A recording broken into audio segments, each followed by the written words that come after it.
Many people feel lost when life doesn't go the way they expect. Some look at others and wonder why success seems so easy for them. Others try to follow a path that was never meant for them, simply because society tells them what success should look like. But deep inside, every person has a voice that whispers a different truth, a truth only they can hear. Today's story reminds us that real success does not come from copying someone else's journey. It comes from understanding who you are, what you love, and what makes you feel alive. In a quiet coastal village lived a young boy named Liam. He was kind, humble, and always curious. But unlike his friends, who already knew what careers they wanted to pursue, Liam felt uncertain. Some of his classmates wanted to be doctors, others dreamed of becoming engineers, and some planned to join their family businesses. But Liam didn't know, and that made him feel different, almost broken. For weeks, he avoided conversations about the future. He felt pressure from teachers, worrying from his mother, and confusion in his own heart. One evening, while sitting outside their small, wooden house, Liam finally spoke to his grandfather, Noah, a calm and gentle man known for his wisdom. Liam quietly asked, "Grandpa, what if I don't know what I'm good at? What if I never become someone important?" Noah smiled kindly. "Then it simply means your answer is waiting for you.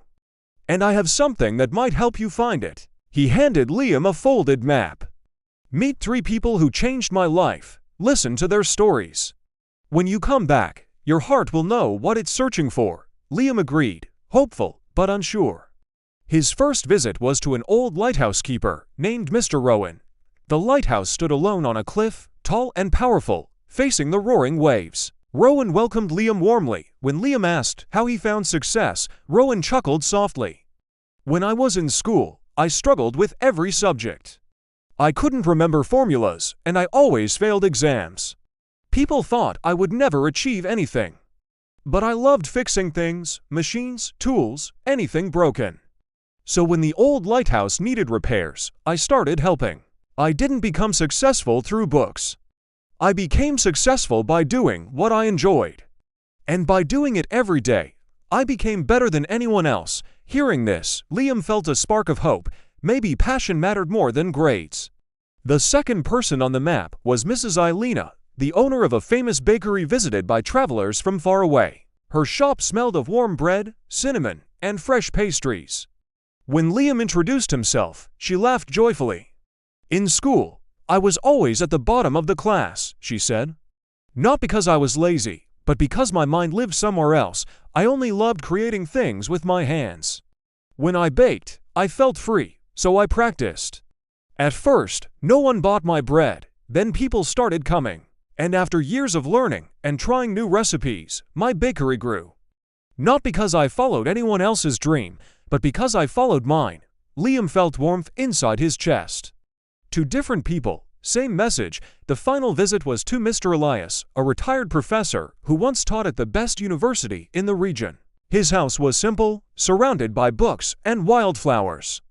Liam expected to hear another success story filled with achievements, but what he heard surprised him. "When I was young, I was the top student," Elias said. "I studied everything, but I never chose one thing to love. I knew many things, but I mastered none. I spent years chasing the idea of being perfect. And in that chase, I ignored what truly made me happy. I learned too late that knowledge without passion leads to emptiness." Liam sat silently, absorbing every word. Suddenly, everything became clear. On his way home, he realized that he, too, had always loved one thing: helping people. Whether fixing a neighbor's fence, carrying groceries, or taking care of younger kids, he always felt joy doing it. He just never thought of it as a skill, until now. When Liam returned, his grandfather looked at him with gentle eyes. "So," he said softly, "did you find your answer?" Liam nodded. "I want to become someone who helps others. Maybe a guide, maybe a counselor. Something where I can support people. That is what makes me feel whole." His grandfather smiled proudly. "Then follow that path with all your heart. What you love is already your gift. Remember this: your true path is not the one people expect you to follow. It is the one that makes your heart feel light. You don't need to chase other people's dreams. You only need to discover your own, because the world doesn't need another copy. It needs you exactly as you were meant to be."